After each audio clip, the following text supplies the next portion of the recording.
আমাদের খাদ্য উৎপাদন করেন কারা? আমাদের কৃষকরা। এই মানব জাতি পরিচালিত হয় কৃষকদের খাদ্য উৎপাদনের মাধ্যমে এবং শ্রমিকের শ্রমের মাধ্যমে। কিন্তু আমরা দেখেছি তারা অবহেলিত, অধিকার বঞ্চিত, এবং শত শত বছর যাবৎ এই অঞ্চলে তাই হয়ে আসছে, যুগ যুগ ধরে তাই হয়ে আসছে, এখনো তাই হচ্ছে। আপনারা দেখেছেন কিশোরগঞ্জের হাওড় অঞ্চলে এবার কি হয়েছে, নতুন করে বর্ণনা করার কিছু নেই।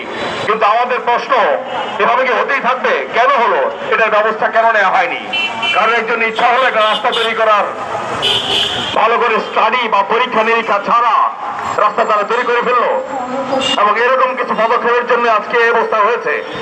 তারপরেও যদি বন্যা হলেও যদি এমন ক্ষতি না হয় তার ব্যবস্থা কি নেওয়া হয়েছে?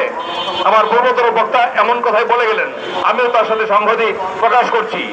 কেন করা হয়নি?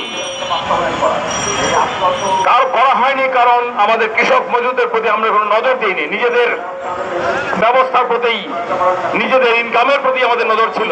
ওদিকে তো মন্ত্রী এমপিদের বা সরকারি আমাদের রাস্তা, বাড়ির রাস্তাঘাট ঠিকই হয়ে যাচ্ছে। তাহলে আমাদের এই পরিবর্তন করতে হবে। এই শত শত বছর যাবত যে কৃষক মজুরদের উপর যে অত্যাচার হয়ে যাচ্ছিল সেটা বন্ধ করার জন্য এখন আমাদের ঐক্যবদ্ধ হওয়া প্রয়োজন। আরো আগেই হওয়া উচিত ছিল, কিন্তু আমরা হয়নি। এখন অন্তত পক্ষে আমাদের ঐক্যবদ্ধ হওয়া প্রয়োজন। আমরা দাবি করে যাব, হয়তো আমাদের দাবির কারণে এবার হয়তো কিছু নজর দেওয়া হবে, কিন্তু বারবার এমন ঘটতেই থাকবে। তার জন্য ঐক্যবদ্ধ হওয়া প্রয়োজন। আমি আমাদের কৃষক ভাইদেরকে, শ্রমিক ভাইদেরকে এবং সকলদেরকে অনুরোধ করব, আমরা বাংলাদেশ থেকে এমন অত্যাচার, অবিচার, বিশৃঙ্খলা দূর করার জন্য চলুন আমরা ঐক্যবদ্ধ হই।